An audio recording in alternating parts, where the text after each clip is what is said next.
welcome to another edition of Central Michigan Music. I'm your host, Steve Foran, and today our featured guest is James Muto, a singer-songwriter from Jackson, Michigan, who's making quite a name for himself in the Mount Pleasant area. When did you first pick up the guitar? I got the guitar for Christmas my senior year of high school, and I just my dad didn't think I was going to learn how to play music or anything, and I just kind of went with it, and so I've been playing for about three and a half years now. Now, I know you've been with a group. When did that form? The Flip Side formed just right out of high school, like the summer after I graduated.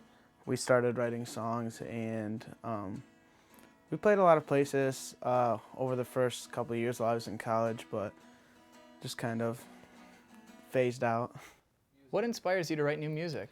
I'd say like what inspires me is just different things that come up in everyday life. If I see something I like out in public or whatever, I want to go home and write a song about it. Lyrics are always just coming to me in class and stuff, and I just think there's a lot of those things that inspire me, but that's what people should write music about. Go ahead and describe your songwriting process. It really just varies. I don't think that you can really push the process of music, in my own opinion. Like I don't just go home and say I'm going to write a song right now, because I don't think that you'll get your best work out of it. I probably could if I tried, but I think that my songwriting process involves a notepad and pencil and just sitting pretty much with an acoustic guitar and just going at it and seeing what happens. How do you balance schoolwork and being a musician? It's tough. I think recently it's been more with working and schoolwork. Takes up a lot of your time, but I think just having my guitar in my room just helps me at night before I go to sleep. It's just there, so you just kind of pick it up. If you really want to keep improving, you just got to keep picking it up. Being in a band myself, I've experienced some of the disagreements that happen between band members, and I asked James to fill me in on some of the disagreements he's experienced during his career. Well, there's just distance is one thing. That's pretty much what phased us out. Was we all went to different schools after we graduated, and it's really hard commitment-wise, and you could just tell that some members aren't as committed as others. And when you clash, I think the biggest thing if you want to stay in a group is learning how to adapt to each other and taking everyone's ideas. And if people's ideas clash with each other, then you have to be able to adapt. Walk me through the process of writing your new single, Home Again. I just think when I was writing Home Again, I was just at a point in my life where I was a little bit lost, and I think it's just the song translates the feelings of the current situation that I was in.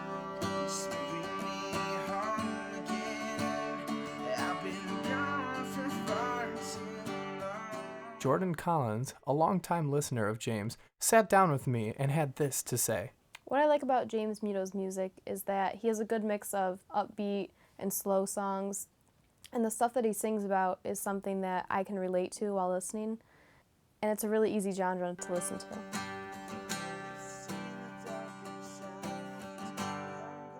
She also spoke of comparisons between James and other artists. I have to say he's a pretty good mix of kind of like a John Mayer mixed with maybe a secondhand serenade. What's your favorite aspect of being a musician? There's a lot of them. I think my favorite is I think it's playing live. I really liked enjoying the fans' reactions to songs and people getting into it and singing with you. And my ultimate goal is to eventually have people singing lyrics that I wrote, which would be awesome. So that's probably my favorite aspect. What kinds of advice would you give a up-and-coming musician as they enter the industry? I think if you're starting out as a musician, you should really take the time to evaluate if this is something that you want to do, because it comes with a lot of baggage, but if you take the time and you practice, then you can really have a lot of rewards. James, thanks a lot for sitting down with me and doing this interview, and we look forward to seeing what you've got in store for us in the future. Thanks a lot. That's all the time we have for today. Thanks for tuning in to another edition of Central Michigan Music. I'm Steve Foran. Have a good one.